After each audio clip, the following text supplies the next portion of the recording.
أعوذ بالله من الشيطان الرجيم.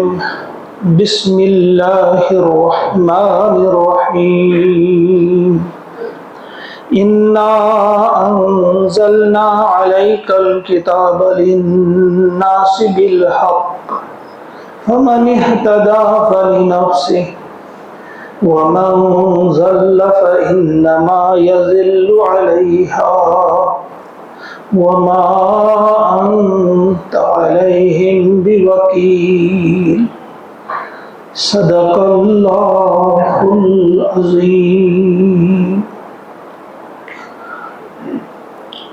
آیت نمبر 41 سورۃ الزمر.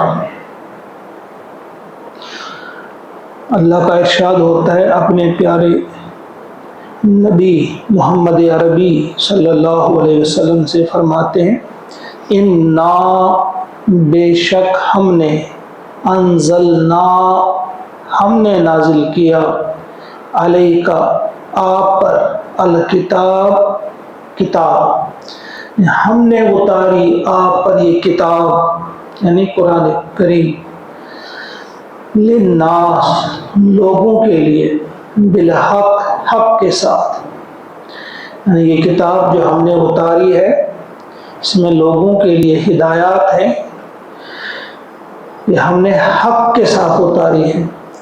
فمن اہتدی، پس من جو یا جس نے، اہتدی ہدایت پائی، فلنفسہ تو اپنی ذات کے لیے، یعنی اس کا فائدہ اسی کو ملے گا. جس نے بھی ہدایت کا راستہ اختیار کیا اس کا فائدہ اسی کو پہنچے گا. ومن ضل اور جو گمراہ ہوا، فإنما تو بے شک اس کے سوا اور کچھ نہیں، یضل وہ گمراہ ہوتا ہے، علیہا اپنے آپ پر. یعنی اب جو گمراہ ہوا تو اس گمراہی کا وبال جو ہوگا اسی پر ہوگا، اس کی ذمہ داری بھی اسی پر ہوگی، اس کا وبال اسی پر ہوگا. وما اور نہیں، انت آپ، علیہم ان پر، بوکیل نگہبان ہے، ذمہ دار ہے. یعنی آپ کی یہ ذمہ داری نہیں کہ آپ زبردستی انہیں ہدایت کے راستے پہ چلائیں. آپ کا کام صرف اتنا ہے کہ یہ پیغام ان تک پہنچانا ہے. آپ کا کام صرف یہ ہے کہ جو کتاب ہم نے آپ پر اتاری ہے اس میں جو پیغام ہے، جو ہدایات ہیں، جو صراط مستقیم کی طرف رہنمائی کرتے ہیں، وہ آپ نے ان تک پہنچانا ہے. آپ نے زبردستی ان کو کھینچنا نہیں ہے اس راہ کی طرف. آپ داروغہ نہیں ہیں، آپ کوتوال بنا کر نہیں بھیجے گئے ہیں، بلکہ آپ صرف بتانے والے ہیں. علیک البلاغ وعلینا الحساب. اس اللہ تعالیٰ نے ایک جگہ فرمایا کہ آپ کا کام پہنچانا ہے، حساب لینا پھر ہماری ذمہ داری، ہم خود حساب لیں گے. تو آپ نے بس یہ بات پہنچانی ہے. حضور علیہ السلام کو بہت زیادہ اس چیز کا دکھ رہتا تھا کہ یہ بات کیوں نہیں سن رہے ہیں، کہیں مجھ میں ہی کوئی کوتاہی نہ ہو، کہیں پیغام پہنچانے میں کسی قسم کی مجھ سے غفلت تو نہیں ہو رہی ہے، کیا حق ادا ہو رہا ہے کہ نہیں ہو رہا ہے. تو اللہ تعالیٰ نے فرمایا نہیں، آپ کی جو ذمہ داری تھی آپ نے ذمہ داری ادا کی اور بہتر طریقے سے کی، بحسن و خوبی آپ نے یہ ذمہ داری انجام دی ہے. اب اگر یہ نہیں مانتے تو یہ جانیں اس کا وبال ان پر ہی ہوگا، ان کی طرف سے آپ جواب دہ نہیں ہوں گے. اللہ یتوفی الانفس، اللہ تعالیٰ ہی یتوفا قبض کرتا ہے، الانفس روحوں کو، حین موتہا اس کی موت کے وقت. ایک شخص کی جب موت آتی ہے اس وقت جو اس کی روح قبض کی جاتی ہے وہ اللہ تعالیٰ ہی قبض کرتا ہے. واللتی اور جو لم تمت نہیں مرے، فی منامہا تو ان کی نیند میں، یعنی ان کی بھی روح قبض کی جاتی ہے مگر نیند میں. فیمسک پھر وہ روک لیتا ہے، التی قضا علیہ الموت اس کی روح کو جس کے موت کا حکم آ چکا ہو، جس کی موت کا حکم آ چکا ہو اس کی روح کو روک لیتا ہے، گویا نیند ہی میں اس کی موت آ جاتی ہے۔ وہ یرسل، اور بھیج دیتا ہے، چھوڑ دیتا ہے، یعنی واپس بھیج دیتا ہے، الاخری، دوسروں کی روح کو، الی اجل مسمی، ایک مقررہ وقت تک۔ اس میں 4 چیزیں بیان کی گئی ہیں۔ پھر فرمایا ان فی ذالک، بے شک اس میں، لآیات، یقیناً نشانیاں ہیں، لقوم یتفکرون، غور و فکر کرنے والوں کے لیے، جو غور و فکر کرتے ہیں ان لوگوں کے لیے اس میں نشانیاں ہیں۔ کس میں؟ یہ جو 4 چیزیں بیان کی گئی کہ اللہ تعالیٰ ہی موت کے وقت روح کو قبض کرتا ہے، والتی لم تمت فی منامہا، اور نیند کے وقت بھی وہی روح قبض کرتا ہے، 2 جگہ ہو گئی۔ پھر جن کی موت کا وقت آ چکا ہو نیند میں ہی تو ان کی روح کو روک لیتا ہے، فیمسک، روکنا یعنی واپس نہیں کرتا۔ اور جن کی ابھی، چوتھی چیز، جن کا ابھی وقت نہیں آیا ہو ان کی روح کو واپس بھیج دیتا ہے، الی اجل مسمی، ایک مقررہ وقت تک۔ یہ 4 واقعات سمجھیے آپ، یہ 4 حالات جن کا تذکرہ اللہ تعالیٰ نے کیا۔ پھر فرمایا ان یہ چاروں قسم کی جو حالات ہیں یہ کیا ہے؟ یہ آیات ہیں، یہ نشانیاں ہیں، مگر کن کے لیے؟ ان کے لیے نہیں جو اندھے بہرے بن کر زندگی گزارتے ہیں، بلکہ ان کے لیے جو غور و فکر کرتے ہیں۔ تو آیت پہلے بھی میں سمجھا چکا ہوں، نشانی کسے کہتے ہیں؟ نشانی ہم بھی، ہمارا کوئی دوست اگر ہمیں کوئی نشانی دیتا ہے، فرض کرو کوئی چیز دے دی ہمیں نشانی کے طور پہ، کوئی کتاب دی، کوئی یہ اینک دی، کچھ بھی دی نشانی کے طور پہ ہمیں، ہمارے دوست نے، جہاں بھی ہم یہ رکھیں گے، ہم نے الماری میں کتاب رکھی، جب بھی کھولیں گے اس کتاب پہ نظر پڑے گی تو دوست کی یاد آئے گی۔ تو جو بھی نشانی ہے یہاں پہ، جس کے بارے میں اللہ تعالیٰ نے نشانی کہا ہے، ان پر جب ہم غور و فکر کریں گے اللہ کی یاد آئے گی، اللہ کی معرفت حاصل ہوگی۔ یہ چاروں چیزیں، ان میں سے کچھ مفسرین نے لکھا ہے کہ روح کی 2 قسمیں ہیں، ایک ہے روح حیوانی، ایک ہے روح نفسانی۔ روح حیوانی وہ ہے جو خون کی گردش، جس طرح خون گردش کرتا ہے، زندگی جو جس میں جان ہوتی ہے تب تک ہوتی ہے، جس وقت موت واقع ہو جاتی ہے تو وہ بھی ختم ہو جاتی ہے۔ لیکن جو روح جو ہوتی ہے نفسانی، وہ وہی ہوتی ہے جو نیند کے وقت کہیں چلی جاتی ہے، پتہ نہیں کہاں سے گھوم کر واپس آ جاتی ہے، اور پھر اس کے لیے موت نہیں۔ جس وقت انسان کی موت آتی ہے تو روح حیوانی وہ بھی ختم ہو جاتی ہے، لیکن یہ جو نفسانی روح ہوتی ہے یہ ہمیشہ رہتی ہے۔ تو اس سے تھوڑا ہمارے لیے آسان ہو جاتا ہے، قبر کے عذاب کو سمجھنا بھی اس سے ہمارے لیے آسان ہو جاتا ہے۔ تو یہاں پھر آپ ذہن میں رکھیے 4 قسم کی حالات کا تذکرہ کیا ہے، کس وقت اللہ تعالیٰ روح، اسی لیے موت کو جو کہا گیا، نیند کو جو کہا گیا ہے، اسے کہا گیا ہے وفات صغریٰ ہے، یہ کہ وفات کبریٰ جو سچ میں موت آ جاتی ہے ختم ہو گئی، تو یہ بھی وفات ہے، لیکن یہ وفات صغریٰ ہے جو نیند کی حالت میں انسان چلا جاتا ہے، گویا اس وقت اس کا شعور کہیں چلا جاتا ہے، وہ ادھر نہیں رہتا، کہیں چلا جاتا ہے۔ اس میں نشانیاں ہیں مگر غور و فکر کرنے والوں کے لیے۔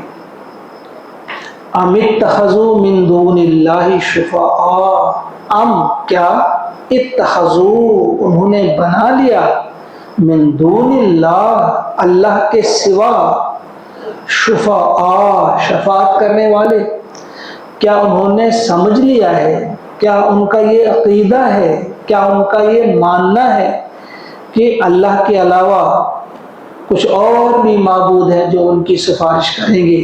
شفعاؤنا جو ہم پچھلے بھی پڑھ چکے، سفارش کرنے والے کوئی بھی۔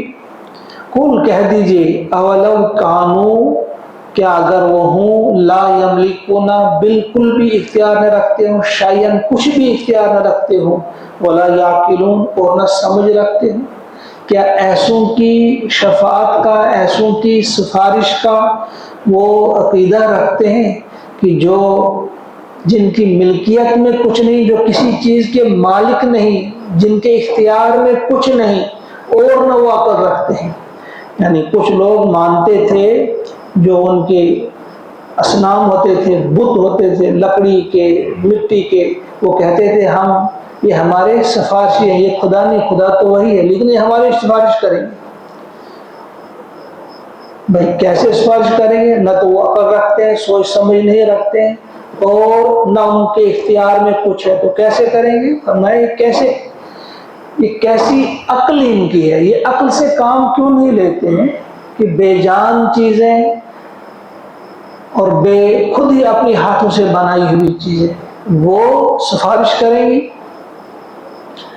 جواب اللہ کی طرف سے پیارے نبی سے کہا جا رہا ہے، کل آپ فرما دیجئے اے نبی صلی اللہ علیہ وسلم، للہ، دیکھیں کس طرح سے اللہ تعالیٰ نے بات کو بالکل واضح کر دیا ہے، اس کے باوجود جو ماننے کے لیے تیار نہ ہو پھر وہ اللہ کی پکڑ سے بچ نہیں سکتا ہے۔ کتنی بار ابھی تک ان آیات کو ہم پڑھ چکے، اور شفاعت کا جو صحیح تصور ہے وہ کیا ہے، کتنی بار اس کی وضاحت آ چکی، آیت الکرسی میں یا اس کے بعد بھی کئی مقامات پہ۔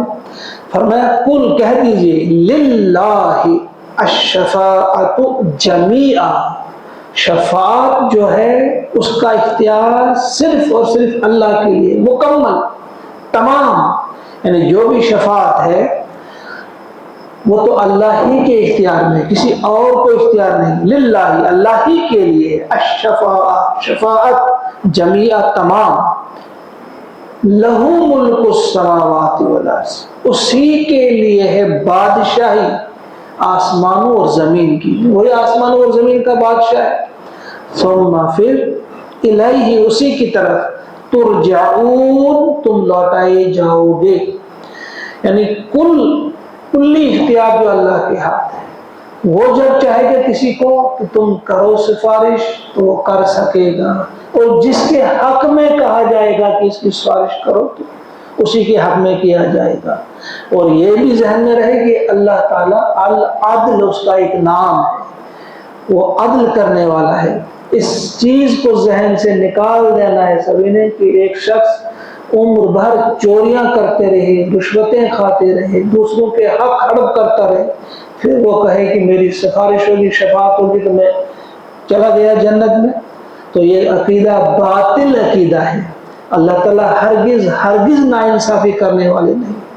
اللہ تعالیٰ نے جو قوانین بتا دیے ہیں، جو احکامات بتا دیے ہیں، جو بتا دیا ہے کس کے لیے جہنم ہے اور کس کے لیے جنت ہے، کس کے لیے بخشش ہوگی، کس کے لیے نہیں ہوگی، وہ واضح الفاظ ہیں۔ تو فرمایا یہ یاد رکھیے کہ شفاعت کا اختیار کلی طور، مکمل طور اللہ کے ہاتھ ہے، اللہ کے ہاتھ ہے، کیونکہ وہی مالک ہے، اسے کوئی زبردستی کسی کام پر آمادہ نہیں کر سکتا۔ یہ تو شرک سے بھی بڑا گناہ ہے اگر کسی کے ذہن میں یہ ہو کہ اللہ کو کوئی اپنی بات زبردستی منوا سکے گا، یہ انتہائی غلط عقیدہ ہے۔ وَإِذَا ذُكِرَ اللَّهُ، اور جب ذکر کیا جاتا ہے اللہ کا، وحدہ، ایک اللہ کا، واحد اللہ کا جب ذکر کیا جاتا ہے، اشتمأزت، متنفر ہو جاتے ہیں، چڑھ جاتے ہیں، قلوب الذین، قلوب، دل ان لوگوں کے، الذین لا یؤمنون بالآخرہ، جو آخرت کو ماننے والے نہیں ہیں، یعنی ان کے دل جو ہیں وہ متنفر ہو جاتے ہیں، وہ چڑھ جاتے ہیں، ان کا چہرہ ہی بگڑ جاتا ہے جب صرف ایک اللہ کا ذکر کیا جاتا ہے۔ وَإِذَا ذُكِرَ الَّذِينَ مِن دُونِهِ، اور جب ذکر کیا جاتا ہے اللہ کے سوا اوروں کا، اِذَا هُمْ، تو فوراً وہ، يَسْتَبْشِرُونَ، خوش ہو جاتے ہیں، ان کی باچھیں کھل جاتی ہیں۔ جب اللہ تنہا اللہ کا ذکر کیا جائے تو ان کے دل جو ہے کڑنے لگتے ہیں، متنفر ہو جاتے ہیں، اور اس کا عکس چہرے پر بھی آ جاتا ہے۔ اور جب ان کے ساتھ اوروں کا تذکرہ کیا جائے جن کو انہوں نے سفارشی بنا رکھا ہے، جن کی وہ پوجا کیا کرتے ہیں اللہ کے سوا، جب ان کا تذکرہ کیا جائے ان کی باتیں کھل جاتی ہیں۔ یہ مشرکین کی ایک کیفیت بیان کی ہے اللہ تعالیٰ نے، ان کا حال یہ ہے۔ لیکن اس چیز سے کچھ بدنصیب مسلمان بھی جو ہے وہ بھی اس میں مبتلا ہے، یعنی ان کے جب تنہا اللہ کا ذکر کیا جاتا ہے تو اس وقت ان کی چہرے کی حالت کچھ اور ہوتی ہے، جب کسی اور کا تذکرہ کیا جاتا ہے تو زور زور سے نعرے لگتے سبحان اللہ سبحان اللہ۔ اس وقت کلیئر ہو جاتا ہے اس کے دل میں محبت زیادہ کس کی ہے۔ ہم سے کہا گیا ہے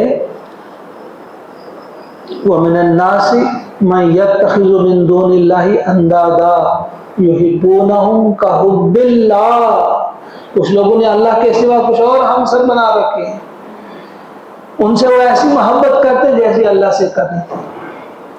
وَالَّذِينَ آمَنُوا أَشَدُّ حُبًّا لِلَّهِ، اور جو ایمان والے ہیں وہ شدید محبت کرتے ہیں اللہ سے، شدید محبت اللہ سے۔ اس کے بعد باقی محبتیں آئیں گی، کوئی بھی ہو، اللہ کا برگزیدہ بندہ ہو، ولی ہو، کوئی بھی ہو، اس کے بعد اس کی محبت آئے گی، شدید محبت اللہ کے ساتھ آئے گی۔ یہاں علامہ آلوسی علیہ الرحمہ نے روح المعانی میں اپنا ایک ذاتی تجربہ بھی لکھا ہے، اپنا بھی لکھا ہے۔ انہوں نے کہا کہ میں ایک شخص کے یہاں سے گزرا جس پر کوئی آفت آ چکی تھی، کوئی مصیبت آ چکی تھی، تو اللہ کے سوا کسی برگزیدہ بندے کو وہ پکار رہا تھا مدد کے لیے، کسی برگزیدہ بندے کو پکار رہا تھا مدد کے لیے۔